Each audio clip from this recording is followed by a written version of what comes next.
Hola, sabies que l'ampolla de vi més gran que es pot trobar al mercat es diu Mides com el rei? Fa 111 centímetres d'alçada, pesa 72 quilos i equival a 40 ampolles de vi.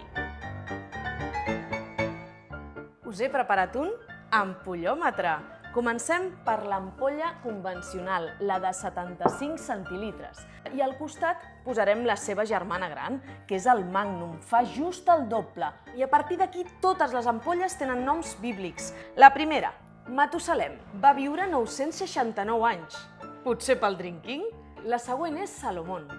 Posin 18 litres de vi, que estic dubtós. I finalment, Mides. Pesa 72 quilos, dels quals 42 són vidre i només 30 són vi. Quin desastre. I recordeu, és català qui veu i treballa a Catalunya.